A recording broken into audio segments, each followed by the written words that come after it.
or others.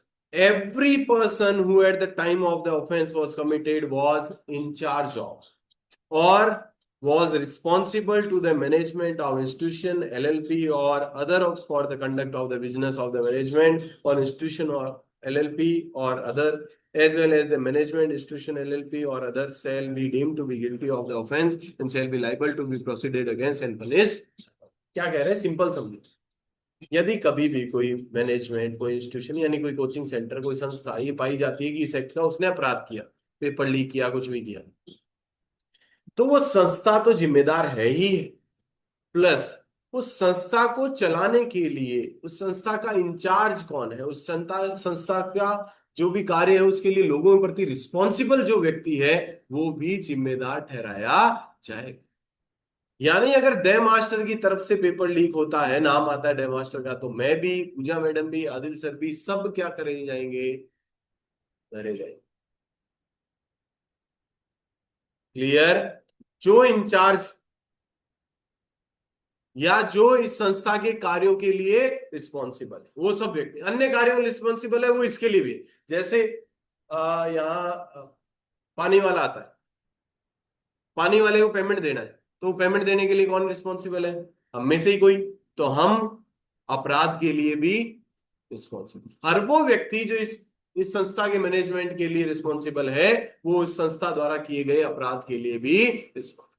Sir ये तो गलत बात हो गई, आपके दिमाग में आनी चाहिए पर्सन कि सर पेपर लीक आपने कराया द मास्टर के नाम से, आपने बेचा, आपने सब किया, पूजा मैडम क्यों धरे गए?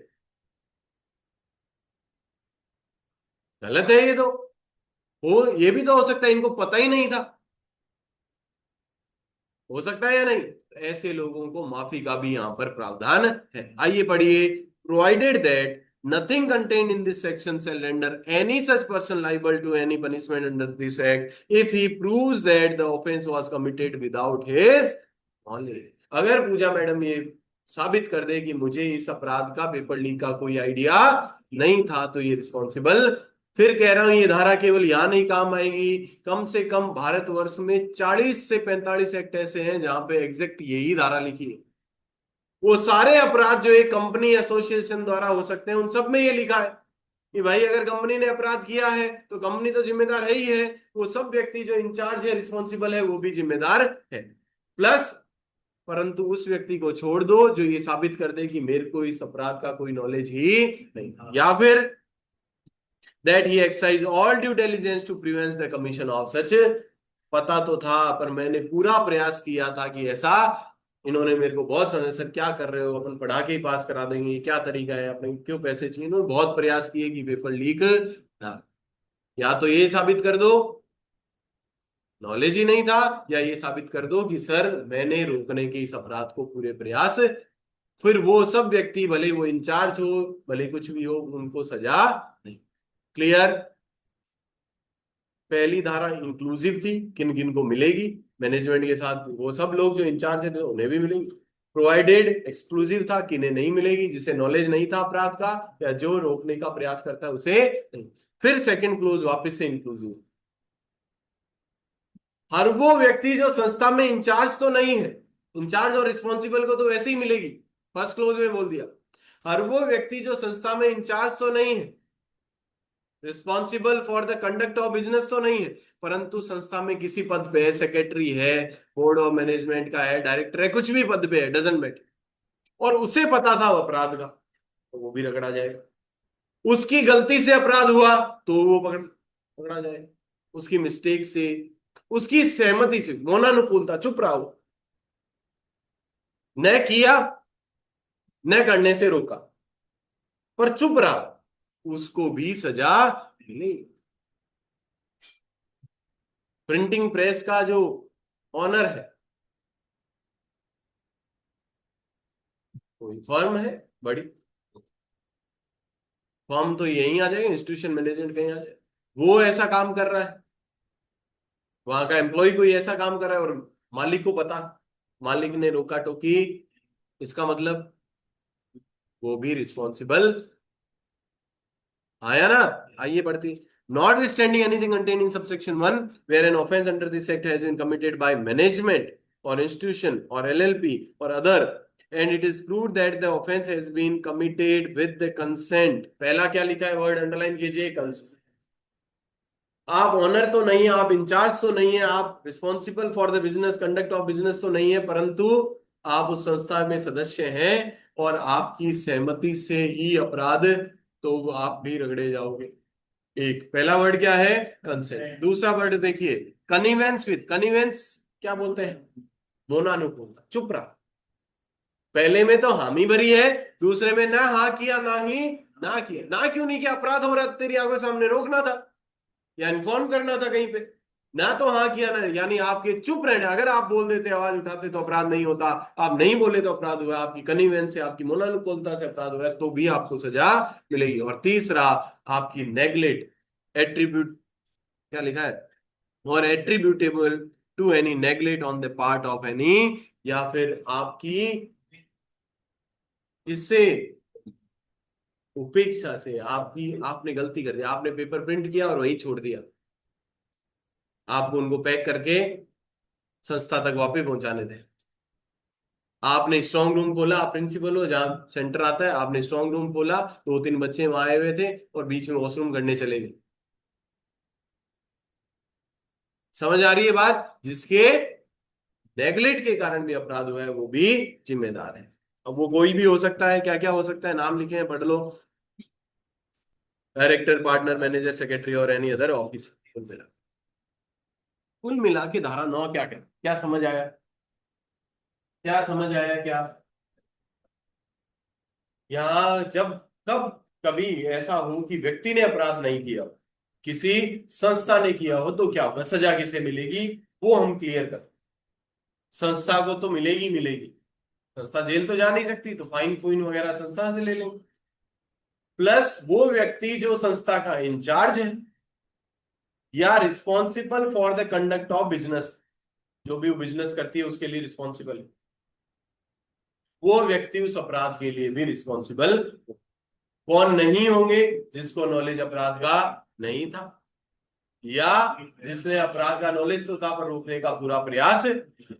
और कौन होंगे, जो संस्था के इंचार्ज तो नहीं है, रिस्पॉन्सिबल तो नहीं है, परंतु संस्था में डायरेक्टर है, पार्टनर है, कुछ भी, और उनकी सहमति से, उनकी मोनानुकूलता से, या उनकी नेगलेक्ट से। तीनों बात याद रहेगी, सहमति, मोनानुकूलता और उपेक्षा। कंसेंट, कनिवेंस और नेगलेक्ट की वजह से अपराध हुआ है, वो भी जिम्मेदार है। क्लियर। संस्था तो है ही है जिम्मेदार, ऐसा नहीं है संस्था नहीं होगी, संस्था तो है, संस्था के साथ। चले आगे, धारा 10 आप पढ़ चुके, सीधा जंप मारिए धारा, हाँ बोलो, किसका कंसिडरेशन, किस चीज का, ना ना ना, कोई लेना देना नहीं, कोई लेना। अच्छा, आप मोटिवेट कर रहे हो मेरे को, तो बिना पैसे लिए ही कर दो, करंट से ही। कोई लेना, कोई कंटेंट थोड़ी पढ़ रहे हैं हम, क्या कर रहे हो। एक सिंपल सी बात है ना, मैंने मर्डर कर दिया कान्हा राम जी का, क्या कंसिडरेशन जरूरी है क्या सजा के लिए। Is offence, paper leak is an offence, murder is an, पैसे के लिए करो, मजे के लिए करो, कैसे ही करो, ऑफेंस ऑफेंस है भाई। क्या कोई आपस में कोई दूर दूर तक कनेक्शन नहीं है ना। धारा 11, हम क्या पढ़ रहे हैं, 2022 वाला है। 2022 वाले में स्पेशल क्या है, इफेक्टिव मेजर्स, प्रभावी उपाय, जो वहां नहीं थे। अपराध सजा हम पढ़ चुके हैं धारा 10 में, हम कुछ और पढ़ रहे हैं। क्या पढ़ रहे हैं, धारा 11 क्या लिखती है, आइए देखिए, डीबारमेंट ऑन एडमिशन। अगर आपको सजा मिल गई है इस एक्ट में एक बार, और आप एग्जामिनी हो, तो आपको अगले 2 साल पेपर, आइए, an examinee who has been convicted of an offence, सिर्फ चार्ज लगा है वो नहीं, कन्विक्टेड मतलब दोष सिद्ध हो चुका है, साबित हो चुका है, अपराध किया है आपने, of an offence under the provision of this act shall be, underline the word, यानी कंपल्सरी डिबारमेंट है ये। कोई तरीके से, मतलब आप 100% 2 साल के लिए क्या हो जाओगे, डिस्क्वालिफाइड हो जाओगे। Shall be debarred from taking any public, underline the word, any public examination for a period of 2 years. अगर आप कभी भी इस एक्ट के अपराध में दोषी ठहराए गए हैं, एग्जामिनी है आप, तो आपको अगले 2 साल तक कोई भी सार्वजनिक परीक्षा, वही सार्वजनिक परीक्षा जो इस एक्ट में है, वो देने नहीं, चाहे आरपीएससी कराता है, हाईकोर्ट कराता है, कोई भी कराता है। और अब किसी के दिमाग में ये सवाल, मैं कन्विक्ट हुआ, 3 साल की सर मुझे सजा मिल गई, 2 साल तो जेल में ही खत्म हो गए ना, जेल वाले तो है ही है, जेल से बाहर आके भी अगले 2 साल आप परीक्षा क्लियर, कोई पूछता नहीं है पर पता होना चाहिए। हालांकि जेल में भी लोग परीक्षा दे सकते हैं, वहां तो नहीं देने देंगे, प्लस बाहर भी नहीं देंगे। चले आगे, सेक्शन 12, वही इफेक्टिव मेजर क्या है sir, attachment and confiscation of. क्यों कराते हैं लोग पेपर लीक? बच्चे तो चलो अपने पढ़ाई के लिए कर रहे हैं, स्ट्रेस नहीं लेना पड़े, सीधा पेपर आ जाए। तो पेपर माफिया है, वो पेपर लीक क्यों करा रहे हैं, उनके पीछे ऑब्जेक्ट क्या है? किसी को पास कराना नहीं, केवल क्या ऑब्जेक्ट है? तो इन्होंने सीधा पैसों पे प्रहार किया। एक तो 10 लाख से कम नहीं होगा जुर्माना, जो 10 करोड़, और दूसरा, अभी पढ़ेंगे हम धारा 12, सारी संपत्ति जो आपने पेपर लीक से कमाई है वो सारी क्या कर ली जाएगी, जब्त। आइए पढ़ते हैं, दोहरा प्रहार। No person shall hold or be in possession of any proceed of any offense under this। कोई भी व्यक्ति इस अधिनियम के अधीन किसी अपराध से के किन्हीं आगमों को धारित नहीं करेगा, और कब्जे में अपराध से पैसा आया है तो वो पैसा भले ही मैंने कमाया, इन्होंने कमाया, वो आपके पास भी मैं आपको दे रहा हूं तो भी आप वो नहीं रख रहे, वो पैसा कायगा है, इसमें थप्पा लग जाता है, ये अपराध का पैसा है, ये अपराध का ही रहेगा, चाहे कहीं चली जाए। मैं इसको इन्वेस्ट भी कर दूं, शेयर में लगा दूं, कहीं भी लगा दूं, वो पैसा क्या रहेगा? If an officer investigating an offence committed under this act has reason to believe that any property represent proceed of any offence under this act, he shall with the prior approval in writing, underline the word, किसी भी police वाले को जो IO है, यहाँ IO minimum कौन होता है? एडिशनल। उन्हें ऐसा लगता है कि भाई ये संपत्ति इस व्यक्ति ने इस पेपर लीक से कमाई है, वो क्या कर सकता है? प्रायर अप्रूवल लेगा, किसकी? Of the state government, make an order seizing such property, चाहे कौन सी प्रॉपर्टी, वापस अंडरलाइन कीजिए, मूवेबल और, अगले आदमी की गाड़ी घोड़ा, उसने बीएमडब्ल्यू मर्सिडीज जगुआर ले रखी है, सब जब्त हो जाएगी।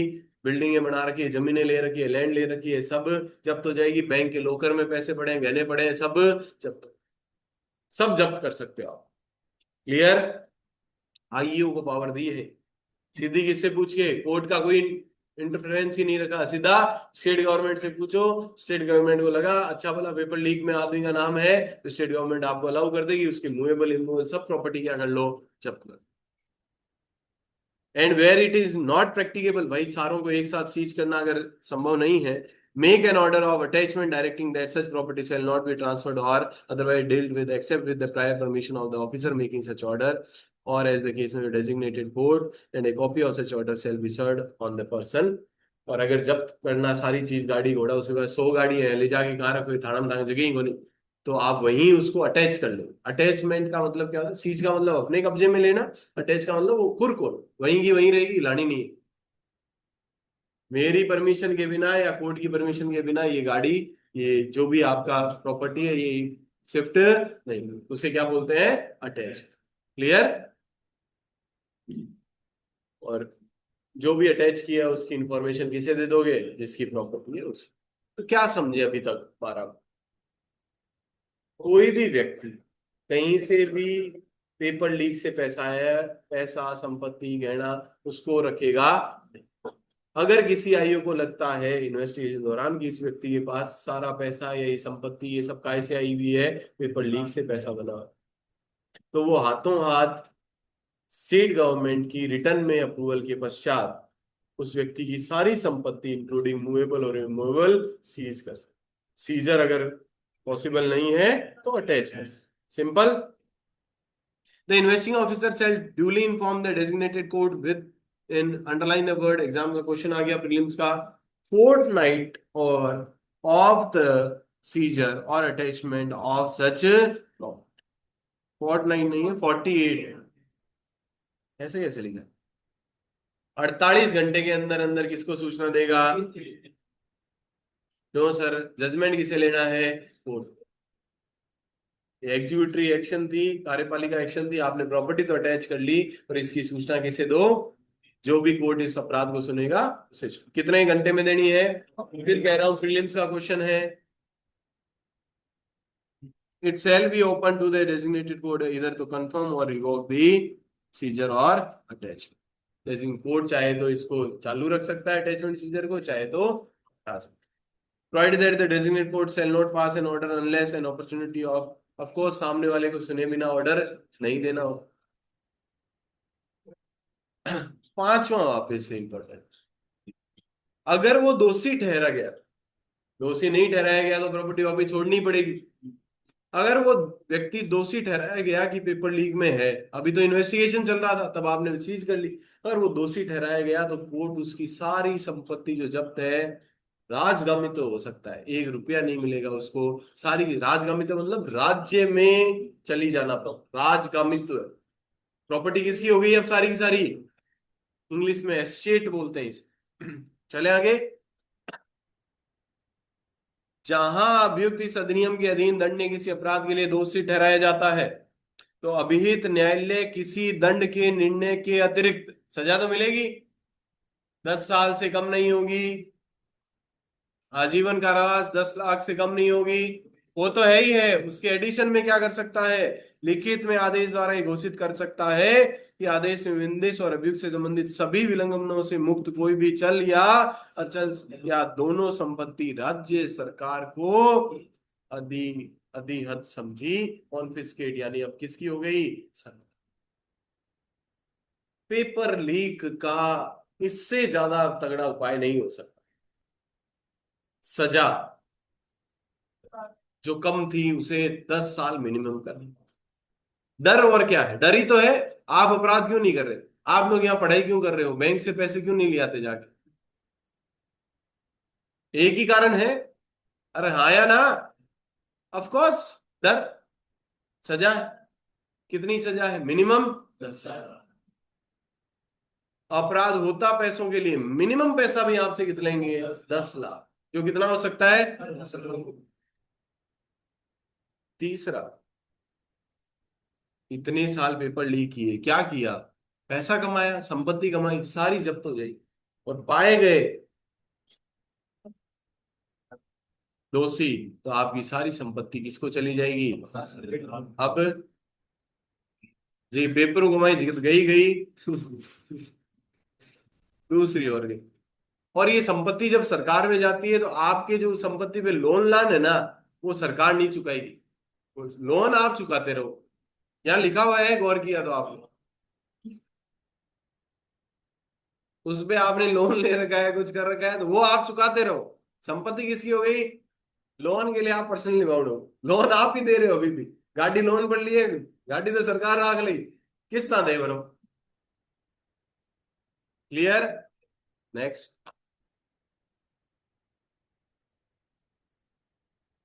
स्पष्टीकरण। भाई प्रोसीड्स में क्या आता है? कैश भी आता है, प्रॉपर्टी भी आती है, कुछ भी कर लिया आपने। भाई आपने पेपर लीक से जो भी मिला आपको, उससे कुछ भी खरीद लिया, वो कुछ भी मिला हो सकता है, वो सभी काय में आता है, आगम में आता है, प्रोसीड्स में आता है, पढ़ लीजिए। नेक्स्ट सेक्शन 13, वेरी इंपॉर्टेंट, क्या कहता है सर? ज्यादा पेपर लीक कौन करवाता है? इंस्टीट्यूट, कोचिंग में। उन्हीं का ही, कल ही मैं आपको बता रहा था, डायरेक्ट बच्चों से कांटेक्ट नहीं हो पाता है पेपर माफिया का। ऑफ कोर्स कोई ना कोई क्या होगा बीच के अंदर, कोचिंग इंस्टीट्यूट होगा, कोई इंस्टीट्यूशन होगा, ऐसे ही व्यक्ति। कल मैं जिसकी बात कर रहा था, जिसने अकेले ने 7,000 लोगों को पेपर दिया, वो खुद एक एमबीबीएस कंसल्टेंट ही था। उसका ये काम यही था कि लोगों को ये सलाह देना कि भाई कहाँ से पढ़ना है, क्या पढ़ना है। ऑफ कोर्स उसका बच्चों से, एमबीबीएस कंसल्टेंट क्या होता है, यानी उसका हमेशा का धंधा यही है। कंसल्टेंट क्या होता है? एमबीबीएस कंसल्टेंट क्या होता है? पेपर कहाँ से आएगा ये बताना। तो बच्चों से उसका कनेक्शन। अगर इंस्टीट्यूट पेपर लीक में पाया जाता है तो धारा 13 क्या कहते हैं? धारा अभी अभी हम पढ़ गए 9, वो तो ये इतना कहती है, मैनेजमेंट तो दोषी है ही है, साथ में जो इंचार्ज है, रिस्पॉन्सिबल, वो व्यक्ति भी दोषी। उसने तो ये कहा, ये कहती है हम करेंगे क्या संस्था का, आइए देखते हैं। कल का याद है, शायद बताया था मैंने आपको, पहले से बताया, सारा खर्चा पेपर का इसी संस्था से लेंगे। If the person of the management और इंस्टीट्यूशन और लिमिटेड लाइबिलिटी पार्टनरशिप और other has found guilty of the offence under subsection 2 of section 10 of this act, the management or institution or LLP or other shall be liable to pay all cost, underline the word, shall be liable to pay all cost and expenditure related to examination determined by the designated court and when shall be paid forever. पहली तो खर्चो दे सारो, recovery के साधन भी नहीं रखे। पहले तो एग्जाम में जितना खर्चा लगा, सारा का सारा खर्चा, अब एग्जाम का खर्चा आप समझ सकते हैं, छोटे छोटा एग्जाम भी कराते हैं तो करोड़ों रुपए लगते हैं, वो सारा खर्चा, क्योंकि बच्चों से वापस फीस लेना पॉसिबल नहीं, बच्चे तो एग्जामिनेशन फीस दे चुके हैं, एग्जाम आपका क्या हो गया, लीक हो गया पेपर, तो बच्चे वापस पेपर देने आएंगे तो फीस तो सारी लगेगी, भाई एग्जाम कंडक्ट का तो सारा खर्चा लगेगा ही लगेगा, बच्चों से वापस थोड़ी लोगे, कहां से लाओगे खर्चा, वो संस्था देगी खर्चा जिसने पेपर लीक, क्लियर है। बच्चों को 5 पेपर कौन देगा उसके, तो बच्चे वहां भी पेपर देंगे ना नीट वाले, उनसे फीस नहीं लेंगे, अगर वो नहीं दे रहे हैं पेपर तो रिटर्न के भी प्रावधान किए जा सकते हैं, हमारे यहाँ कोई प्रावधान, यहाँ कोई प्रावधान तो, चलो चौकदा यही इफेक्टिव मेजर में आता है, क्या कहता है सर, इस एक्ट के सारे अपराध को क्या करा दिया गया है, रख दिया। पहला क्या बोला, ये क्या होता है इसका, साधारणतः गिरफ्तार करने की पावर साधारणतः पुलिस की नहीं, कस्टडी में रखना है, पुलिस की में रखना है, जेल की में रखना है, बेल देना है, ये डिसाइड करने का पावर जज साहब का होता है, किसका होता है, जज साहब। भाई पीसी यानी पुलिस कस्टडी, जेसी यानी जुडिशियल कस्टडी या बेल, तो तीनों में से क्या करना है किसी व्यक्ति पे जो अपराध का अभियुक्त है, ये किसकी पावर है, जज साहब। जज साहब कहेंगे इसे गिरफ्तार कर लो तो आप गिरफ्तार करोगे, वरना, परंतु कुछ अपराध ऐसे हैं जिनमें जज साहब से पूछ के आओगे तब तक अगला, तो ऐसे अपराधों को लॉ ने क्या बना दिया है, कॉग्निजेबल का मतलब होता है पुलिस खुद एक्शन ले सकती, यानी पुलिस को जज साहब से पूछ के गिरफ्तार करने की आवश्यकता नहीं। यानी पुलिस को सूचना मिली कि ऐसा अपराध हुआ है तो पुलिस खुद से ही क्या कर लेगी, गिरफ्तार कर लेगी, जज साहब के परमिशन की आवश्यकता। सर ये कहां से लाए हो आप, नई मार्केट है बात की, पुलिस को पावर नहीं होती है, हमने तो पुलिस को ही देखा है गिरफ्तार करते हुए, कोई परमिशन नहीं लेती है वो, आधे तो गलत अरेस्ट है, केवल कॉग्निजेबल ऑफेंस में ही पुलिस आपको क्या कर सकती है, बिना वारंट के अरेस्ट, बाकी सभी मामलों में क्या चाहिए, अरेस्ट वारंट, और अरेस्ट वारंट पुलिस नहीं देती है, जज साहब देते। इस एक्ट के अपराधों को क्या बना दिया गया, यानी अब पुलिस का कोई भी अधिकारी आपको बिना वारंट के, यानी बिना न्यायालय के आदेश के क्या कर सकता है,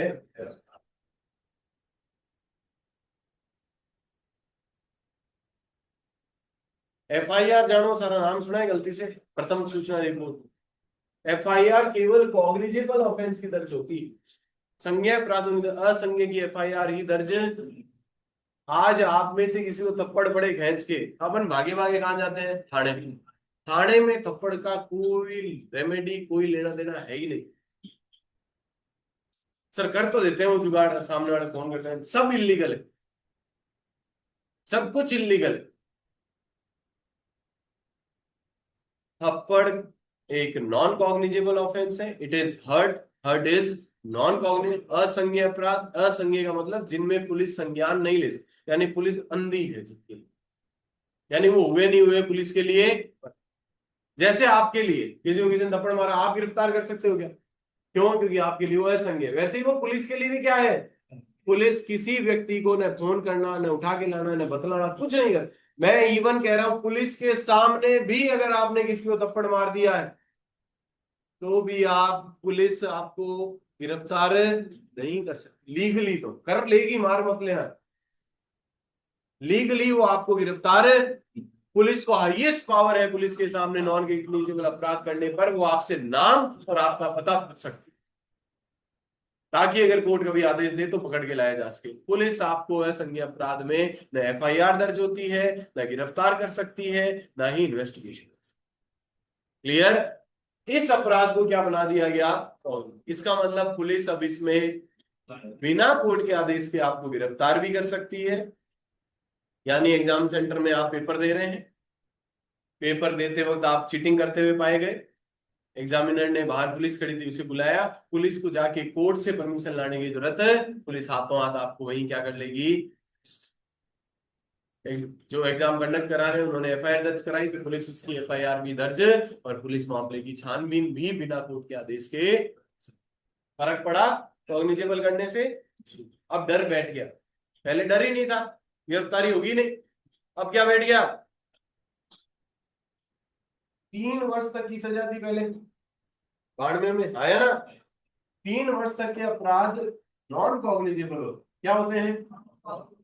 क्या आप बीएनएसएस पढ़ोगे, बीएनएसएस की सेकंड शेड्यूल, तो वहां पे सेकंड शेड्यूल के अंदर सबसे नीचे लिख रखा है कि अगर किसी अन्य विधि में, आईपीसी के अलावा यानी बीएनएस के अलावा किसी अन्य विधि में कोई अपराध 3 वर्ष तक की सजा वाला है तो अपराध असंज्ञ है, यानी पुलिस उसमें पंचायती। इसलिए 1992 वाले में पुलिस के सामने आप चीटिंग भी कर रहे हो तो वो गिरफ्तार नहीं कर सकते। अब क्या है? पुलिस हाथों, यानी आपको भागने का मौका था, गायब होने का मौका था, छुपने का मौका था, अब ऐसा नहीं, पुलिस हाथों हाथ गिरफ्तार। दूसरा क्या कर दिया? Non bailable. क्या कर दिया? ये क्या होता है सर? नॉन बेलेबल का मतलब, नाम से तो लग रहा है जिसमें बेल नहीं मिलती, ऐसा नहीं, बेल इसमें भी मिलती है। नॉन बेलेबल का इतना सा अर्थ है जिनमें बेल देना या नहीं देना कोर्ट का विवेक। बेलेबल में आपका बेल अधिकार है, कोर्ट कहता है नहीं मैं नहीं बेल दे रहा, कोर्ट बोल ही नहीं सकता। इवन सुप्रीम कोर्ट भी आपको बेलेबल में जेल में नहीं डाल, आपको बेल पे अगर बॉन्ड भरने को तैयार हो तो छोड़ना ही पड़ेगा। बेलेबल में बेल आपका क्या होता है? राइट होता है, नॉन बेलेबल में कोर्ट का। तो इसे क्या बना दिया गया? पहले ये बेलेबल था, अब इसे क्या बना दिया? यानी आप हाथों हाथ छूट बॉन्ड भर के, जज साहब चाहेंगे तो छूटोगे, नहीं तो कह तो पीसी काटो, जेसी काटो। क्लियर? और तीसरा, नॉन माफी योग्य नहीं। कंपाउंडेबल अपराध ऐसे होते हैं जिन्हें माफी की जा सकती। जैसे आप अभी ट्यूशन से जा रहे हो, बिना हेलमेट ही आए हो, मोस्टली लोग पकड़े गए, आपको 1000 रुपए लेके पुलिस वाले छोड़ देते हैं। नहीं, हेलमेट पहनने की सजा जेल। वो जो 1000 रुपए लेते हैं वो सजा नहीं है, that is compounding of offence. आपके अपराध को क्षमा किया जा रहा है क्योंकि आपने वहां साइन करके अपनी गलती मान ली। जब नहीं मानते हैं तो ध्यान रखना आपकी कोर्ट में पेशी होती। एक्चुअल में तो सजा क्या है, कोर्ट देगा। ये जो आपने 1000 रुपए दिए, that is compounding of offence, आपको माफ किया जा रहा है क्योंकि आपने मान लिया कि मेरी गलती है और अपराध ऐसा था जिसमें माफी दी जा सकती। ये जितने भी चालान आप भरते हैं, दैट ये सजा नहीं है, सजा तो जेल है। ये सभी क्या है? कंपाउंडिंग है, अपराध को क्षमा है। वैसे बिजली चोरी है, कौन तो आठे हाथ तो मेरी गुड़िया का लेडार मीटर में छेड़छाड़ कर ली, इसकी सजा है 3 वर्ष का कारावास। हम इलेक्ट्रिसिटी एक्ट, हम तो क्यों पढ़ेंगे, आप पे दया है भगवान की, 135 धारा है इलेक्ट्रिसिटी एक्ट की जो कहता है इलेक्ट्रिसिटी चोरी करना ये क्या है? अपराध है जिसकी सजा है 3 वर्ष तक का कारावास या जुर्माना या दोनों। आपने किसी को जेल जाते देखा है बिजली चोरी में? क्योंकि उसी एक्ट में लास्ट में लिख रखा है कि इस एक्ट के अपराध प्रथम बार करते हो तो ये कंपाउंडेबल है, और जो अधिकारी है, जो इलेक्ट्रिसिटी बोर्ड का अधिकारी है, वो उसे माफ कर सकता है। तो आपने देखा होगा, आप बिजली चोरी आपके घर में पकड़ी भी जाती है तो आपसे 20,000, 30,000, 40,000, 50,000, लाख, 1.5 लाख रुपए लेके आपके ये बॉक्स गिने जाते हैं, ट्यूबलाइट गिनी जाती है, एसी गिनी जाती है, उनके आधार पे एक चार्ट बना के इतना आपने कंजम्पशन किया होगा, इतनी चोरी की होगी, उतना वैल्यू निकाल के वो आपसे पैसा भरवा लिया। वो सजा नहीं है। सजा तो कितनी है? 3 साल तक का कारावास।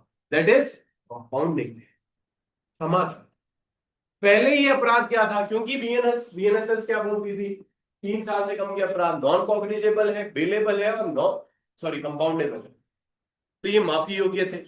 चीटिंग करना क्या था? माफी योग्य। अब इन्होंने क्या बोल दिया? कोई माफी नहीं मिलेगी, सजा का मतलब सजा। क्लियर? धारा 14 याद रहेगी? इंडेक्स में महत्वपूर्ण है। अब अपराध, ये इस एक्ट के अपराध क्या हो गए हैं? Cognizable, non वेलेबल। धारा 15 पहले से आती है आपको? क्या है सर? कौन करता है इस एक्ट में इन्वेस्टिगेशन? मिनिमम रैंक क्या होगी? Additional S. मिनिमम रैंक क्या? क्वेश्चन वहां से नहीं आने वाला 3, 4, 5, 6 से ना, क्वेश्चन यहीं से आएगा। या तो चुगदा पूछ ले, अवेलेबल है, नॉन अवेलेबल है, कंपाउंडेबल है, नॉन कंपाउंड, कॉग्निजेबल, कौन मिनिमम, कौन व्यक्ति है जो इन्वेस्टिगेशन करेगा, ये पर्सन आने वाला है। डीबार्ड होगा, कितने साल के लिए होगा? प्रीलिम्स में 100% क्वेश्चन आएंगे तो यहाँ से आएंगे, वहां से नहीं आने वाले। आपको एक एक क्वेश्चन टिक कराया गया है प्रीलिम्स का, या वो आएगा एग्जामिने में, स्क्राइब भी आता है ना? और एनी पर्सन में, अनफेयर मीन्स वाले में एग्जामिनी भी आते हैं। ये पर्सन आते हैं प्रीलिम्स में। प्रीलिम्स में ये सीधे सीधे डायरेक्ट क्वेश्चन नहीं आते। नया धारा आएगी प्रीलिम्स में सीधी। प्रीलिम्स में तो ऐसे क्वेश्चन आएंगे। कौन करता है investigation? Additional SP. No police officer below the rank of additional SP shall investigate any offense committed under this act। अतिरिक्त पुलिस अधीक्षक की रैंक से नीचे का कोई भी पुलिस अधिकारी इस अधिनियम के अधीन कारित किसी अपराध का अन्वेषण, मिनिमम रैंक क्या चाहिए? बड़ा हो सकता है क्या? एसपी खुद हो सकता है, एसएसपी हो सकता है क्या sir? DIG, IG, ADGP, DGP, कोई भी हो सकता है। मिनिमम कौन चाहिए? Sir clear? हम तो हमारे यहाँ एसओजी को, स्पेशल ऑपरेशन ग्रुप, इसी के लिए बन रखा है, तो उसी को ही सौंप देते हैं। उसमें एडिशनल एक्सपीरियंस के आदमी है, उन्हीं को ही सौंप देते हैं। ध्यान, तो अब आदत पड़ गई राजस्थान में तो पेपर लीक की। सेक्शन 16, केसेस ट्राइबल बाय, याद आ रहा है? प्रीएम्बल इस एक्ट की पूरा नाम याद आ रहा है? इफेक्टिव मेजर, फिर अनफेयर मीन, और मेन क्या था? एक डेजिग्नेटेड कोर्ट भी तो बना रहा था। ये बना है, कौन सी धारा में बना है? दंड प्रक्रिया संहिता 1973 या तत्समय प्रवृत्त किसी अन्य विधि में अंतर्विष्ट किसी बात के होते हुए भी, दंड प्रक्रिया संहिता ही बोलती थी पहले कि कौन सा अपराध की ट्रायल कौन करेगा। 3 वर्ष तक के जो अपराध थे उनकी ट्रायल कोई भी मजिस्ट्रेट कर सकता था। 3 से 7 वालों की जुडिशियल मजिस्ट्रेट फर्स्ट क्लास करते थे। जिन्हें नहीं पता है जेएम फर्स्ट क्या होता है, उनके लिए सीधे शब्दों में, अगर आप आज आरजेएस लगो तो जेएम फर्स्ट लगोगे। राजस्थान में जेएम सेकंड है ही नहीं। राजस्थान में सीधे ही भर्ती होते हैं तो क्या लगते हैं? जेएम, जुडिशियल न्यायिक मजिस्ट्रेट प्रथम श्रेणी। ठीक है? हाँ। 7 वर्ष तक के अपराधों की आप क्या कर सकते हो? अपराध सुन सकते हो। सजा 3 साल ही दे सकोगे, पर सुन कितने की अपराधों में सकोगे? जिनमें सजा 7 वर्ष। और 7 से ऊपर वालों की ट्रायल करता था सेशन। इसने यहाँ क्लियर कर दिया, कोई कोई माथापड़ी नहीं है, कोई 3 नहीं देखना, कोई 4 नहीं देखना। सजा 3 साल भी हो तो भी सीधा कौन सुनेगा? डेजिग्नेटेड। पहले 3 साल होती थी, कौन सुनता था? JM second. अभी 3 साल की सजा भी हो तो कौन सुनेगा? और मैंने आपको पहले ही बताया, यहाँ अभी न्यायालय में जज साहब कौन से बैठते हैं? Session court. जिन्हें नहीं पता जानिए, जिले के सबसे बड़े क्रिमिनल जज को बोलते हैं सेशन न्यायालय। इस एक्ट की कार्रवाई भले ही आपने चीटिंग की हो खुद ने, इस एक्ट में सुनवाई कौन करेगा? सीधा ही कौन करेगा? सेशन जज। आइए, दंड प्रक्रिया संहिता या तत्समय प्रवृत्त किसी अन्य विधि मंत्री की सेवा इस अधिनियम के अधीन विंदित अपराधों का विचारण इस अधिनियम के अधीन अभिहित न्यायालयों द्वारा ही ऐसे कोर्ट द्वारा किया जाएगा जो डेजिग्नेट किए। चले आगे। अभिहित न्यायालयों की नियुक्ति कौन करेगा? ऑफ कोर्स राज्य सरकार। राज्य सरकार, ये भी एग्जाम का प्रीलिम्स का क्वेश्चन हो गया। किससे पूछ के? राजस्थान हाई कोर्ट के चीफ जस्टिस के परामर्श से राजपत्र में अधिसूचना द्वारा किसे बनाते हैं? उतने सेशन न्यायालय अभिहित कर सकेगी जितने वे इस अधिनियम के अधीन दंडनीय अपराधों के लिए उच्चारण के लिए। अभी हमारे ये लोग क्या करते हैं, अलग से कोर्ट तो नहीं बनाते। तो सेशन कोर्ट है, जो बेले हैं, कुछ जिले हैं जहां पे सेशन कोर्ट क्या है, इतना काम नहीं। उन कोर्ट्स को ये क्या बना देते हैं, डेजिग्नेटेड। तो इतने एरिया के अंदर इन 4-5 जिलों में अगर कोई पेपर लीक आएगा तो आप सुनोगे, आप बेले। अब और कोई काम है नहीं, कम काम है, तो ऐसे कोर्ट्स को क्या बना देते हैं, डेजिग्नेटेड कोर्ट्स बना देते हैं। चले आगे। कौन बनाता है डेजिग्नेटेड कोर्ट? फिर कह रहा हूं प्रीलिम्स का क्वेश्चन है, स्टेट गवर्नमेंट। किससे पूछ के? राजस्थान हाई कोर्ट के चीफ जस्टिस से परामर्श कर। परामर्श का मतलब परामर्श, कंसेंट मत लिख देना, सहमति मत लिख देना। परामर्श का मतलब इंग्लिश में क्या लिखा, कंसल्टेशन। धारा 18 act not in derogation of any other. भाई कहीं इसको पढ़ के ऐसा लगे 1992 वाला इसने हटा दिया। इस एक्ट का उद्देश्य किसी अधिनियम को कम करना नहीं। वो अधिनियम तो चलेंगे ही चलेंगे, बाढ़ में वाला भी चलेगा। आईपीसी का अपराध है, थेफ्ट करोगे तो आईपीसी भी तो लगती है, रॉबरी करोगे तो वो एक्ट तो लगेंगे ही लगेंगे। प्लस में ये एक्ट लगेगा, ये एक्ट किसी और एक्ट को खाता नहीं। देखो एक्ट होते हैं कुछ, कुछ एक्ट ऐसे बोलते हैं, not be standing anything contain in any act.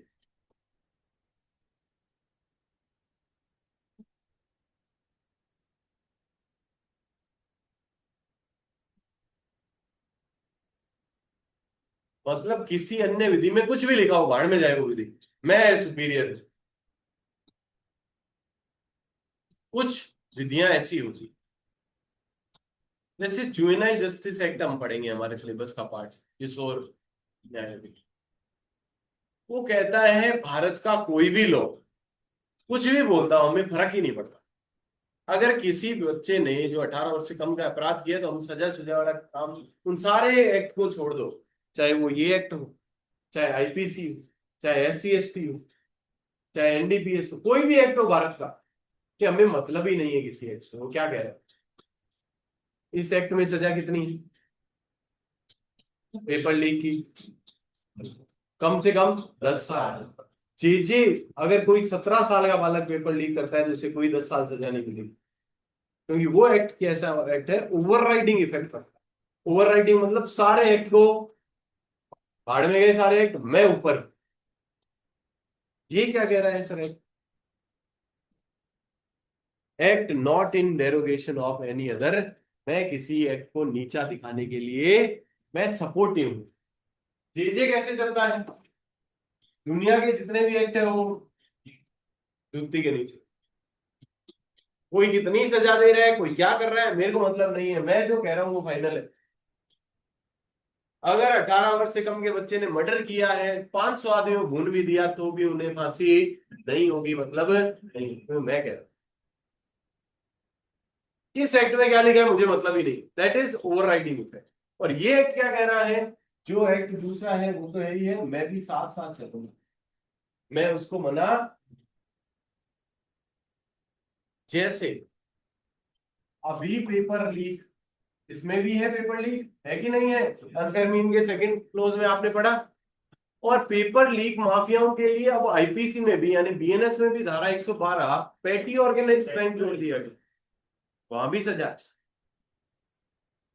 किसी को पता है, नया जो BNS बना है आईपीसी की जगह, वहां पे कुछ संगठित अपराध लिखे गए हैं और कुछ छोटे संगठित अपराध लिखे गए हैं। पेपर लीक को छोटे संगठित अपराध में भी परिभाषित।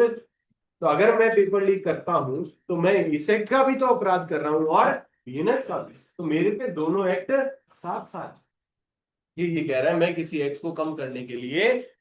चले आगे। इंडेक्स याद रखनी है, अंदर से नहीं याद रखना। धारा 19 भी इंडेक्स की याद रखनी है, अंदर से कोई नहीं पूछता है। क्या है मैं समझा जरूर रहा हूं, परंतु आपको याद करने की, टाइम वेस्ट करने की आवश्यकता। क्या लिखा है धारा 19 में? Power to remove. साधारणतः कुछ एक्ट में ये बातें लिखी जाती, नए एक्ट। ये एक्ट कब बना? 2012। बनते ही लागू कर दिया हमने 4 दिन में। कब बना था? 5 अप्रैल को। और लागू कब कर दिया? तो ये रोड पे रनिंग में तो आया ही नहीं। हो सकता है इसमें कुछ गलतियां हो, जो जब हम अप्लाई करेंगे तब पता लगेगी गलतियां। आया ना? कुछ कमियां हो, कुछ ऐसी चीजें, जैसे कोई नई गाड़ी आई, सीधी लॉन्च थोड़ी कर देते हैं, पहले उसको चला के देखते हैं वो लोग। 2-3 साल गाड़ी चलती है वो, पहले रोडों पे वो स्टिकर लगा लगा के उसकी कमियां ढूंढते हैं, फिर कमियां दूर करते हैं, फिर समाज।